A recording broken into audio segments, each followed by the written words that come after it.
So do you want to share what is on your mind, what brought you here today? Yeah, so I'm doing the 1 month, I'm following the 1 month schedule and it's been 4 days.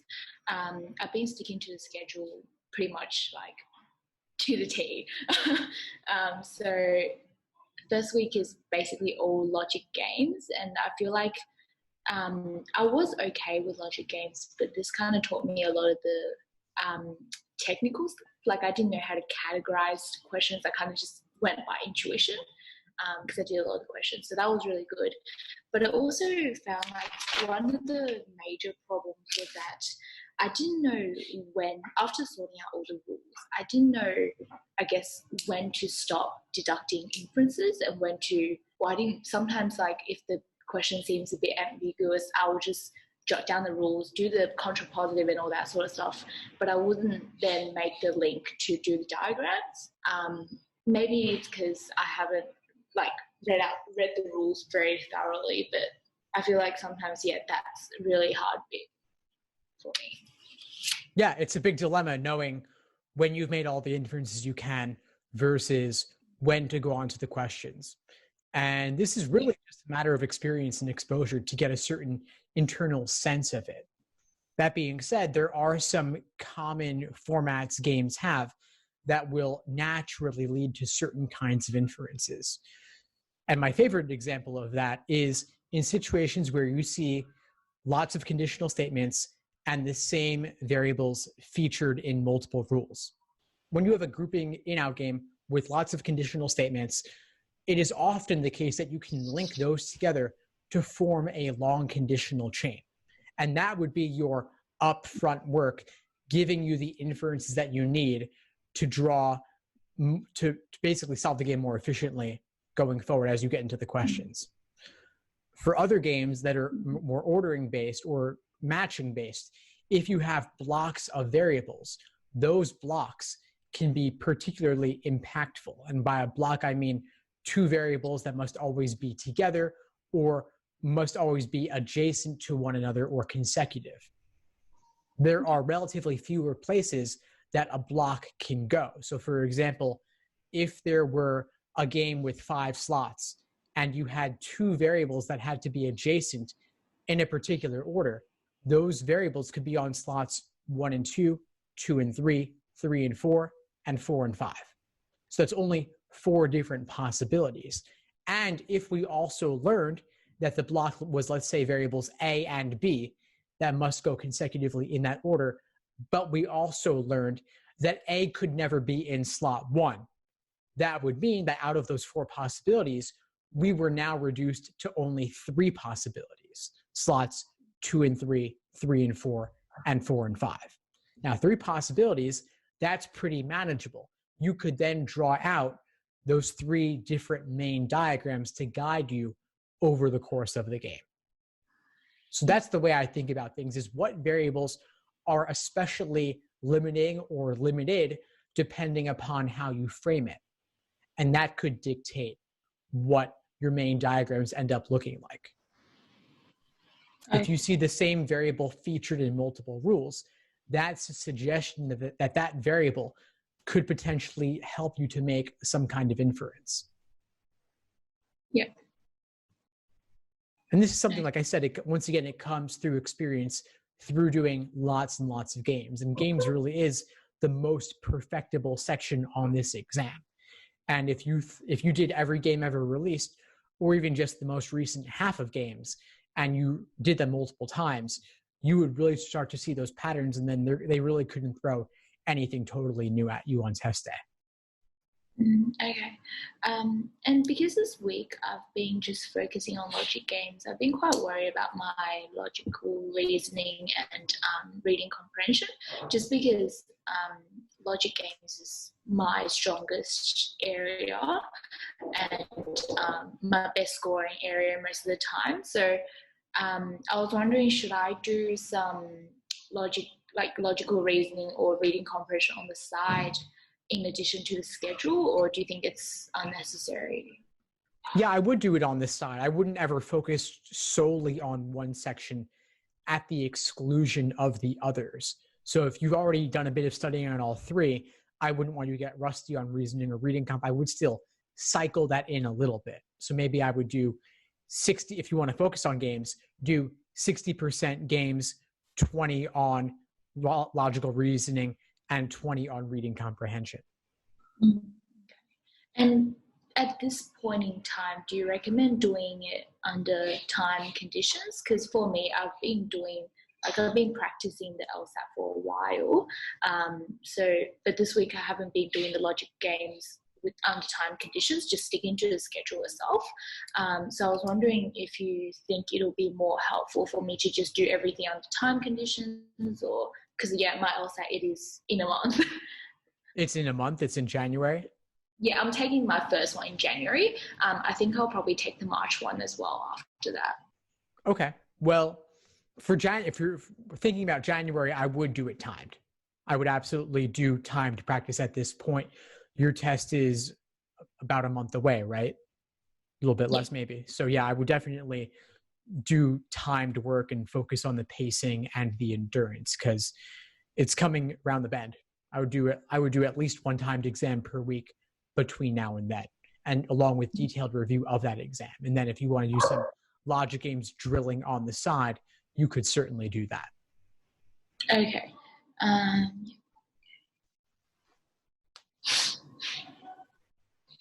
I was thinking maybe I should skip to do the LR and RC first before the logic games, because I always lose about like 7 or 8 marks on the RC, and on average around 4 to 5 on the logical reasoning.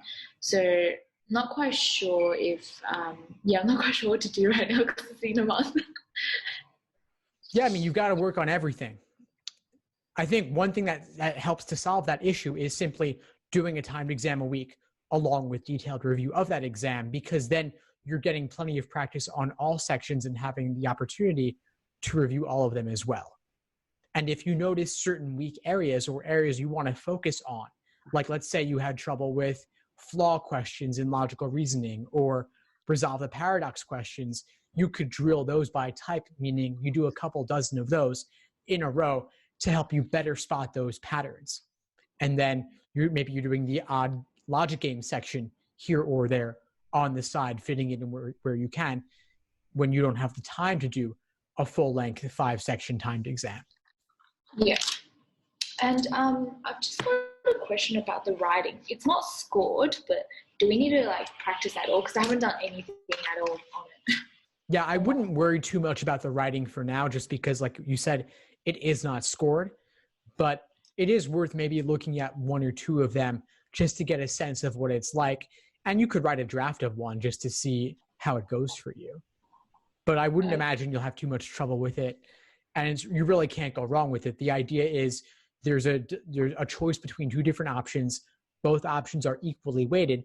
So you pick one side, argue in favor of that, while still acknowledging the weaknesses of your side and the benefits of the other, but you do still firmly come down on your side. So you're making a strong but reasonable argument in favor of your side. So you're acknowledging the shades of gray and the fact that, of course, they are equally weighted, but you're saying that the principles that support choosing your side are more important than those that would support the other side. Okay. Cool. Because with my, I think I need more help on my RC. Still, for me, the first thing is the speed. Maybe I think I'm not jotting down the right notes, so I'm jotting down too much detail because I get stressed if I don't jot down enough. I feel like I don't know anything. And I guess I don't trust myself to mentally know where everything is. But also reading, or I guess working through the questions, I keep going back to the passage to find the relevant section, which I mean, I think is what you're supposed to do, but I feel like I take way too long rereading the same things, or like, especially with complicated passages or like scientific ones, especially if the topic isn't something I know of, then yeah, I tend to do really badly on those. Yeah, certainly for the details, you typically will have to go back. and that's totally fine. You really just want to walk away from your initial read of the passage with the main idea, the author's opinion, the major viewpoints presented. But the details, you can simply go back and find those when you need them in the moment. And it's also natural for unfamiliar topics to be a bit more difficult. That's natural. And they do that on purpose. They purposely choose topics that as few test takers as possible will have prior familiarity with.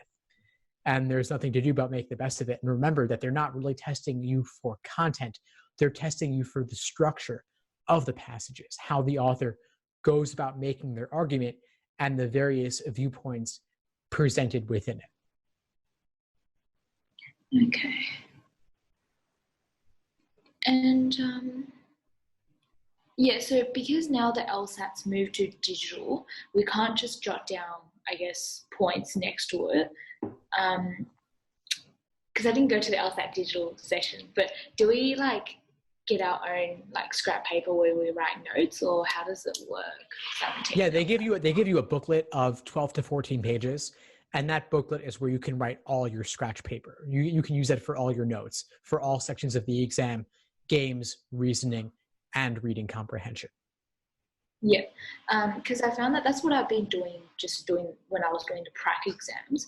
But I found that as I was writing the notes on my scrap paper, it doesn't, well, I guess it made it even harder to find the relevant section. Because again, like I'm not writing that much, so I don't know which corresponds to which, or which notes corresponds to whichever section in the text. Yeah, that's why I feel like I need to write down a lot of details so I can keep track of everything. But yeah, at the same time, it's taking a long time. Yeah, that's certainly not ideal.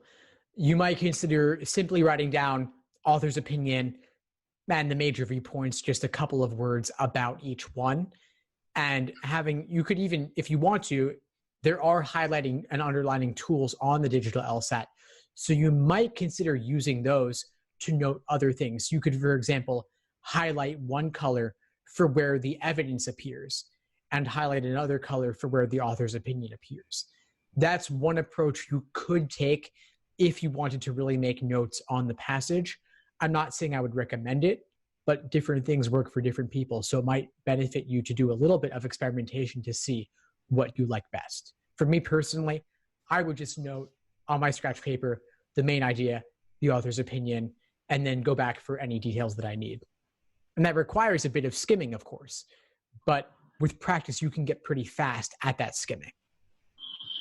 Okay, and then do you just make like a mental note of where all the details are? Yeah, so I would think to myself, the author's opinion was presented and summarized at the very end of paragraph 1, and then the second half of paragraph number 2 is where there are a lot of details and lists of things. So I'll go there for any detail-oriented questions. Okay. And with the true passages, like passage A and passage B, I find that a lot of times, especially when they're legal passages, they tend to, they focus on the same topic, but it's not necessarily the same scope. And a lot of the times, I find the harder ones are the ones that actually have things that they agree upon, but then they differ on other little details. And it's really hard because I'm trying to basically process 2 passages at once. They certainly are harder. And there's no easy answer to that other than practice and to recognize that they may not be directly at odds overall on everything, but they may instead be at odds on one particular nuanced point. And that may not even be immediately apparent upon your initial read. But of course, when there's a question about that, you've got to go back and do a little bit of hunting. And that might involve some process of elimination as well. So do you recommend leaving those to last? Honestly, I like doing them last just because they are a little bit different in nature. So I would either say do them last if they don't come as naturally to you. Otherwise, I would just do things in the order given. Yeah, because I feel like when at the start of the RC, I always take time to organize or order the passages, from easiest to hardest. But I find that like sometimes an article that I think is easy is actually really hard. End up doing like one of the hardest passages at the start. And I find that when that happens, my score actually drops a lot because it just takes up so much time. And I panic in the first passage as well. So I'm just like kind of unsure as to how to identify the order, I guess. I would just do things in the order given typically. Takes time to jump around, and it's actually a little bit harder to jump around on the digital LSAT than on the paper one because you can't flip pages quite as easily. You're clicking one question at a time. Mm-hmm. So I think the simplest thing is to just do things in the order given. But if you encounter something that's just too difficult to deal with in the moment, just skip it and come back to it later. Yeah. Okay.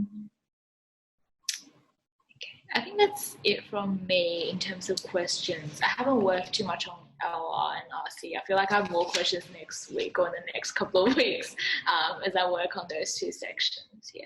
Of course. Well, please keep in touch as they come up. I'm happy to help. Before we sign off, what would you say is the biggest insight you got from our call today?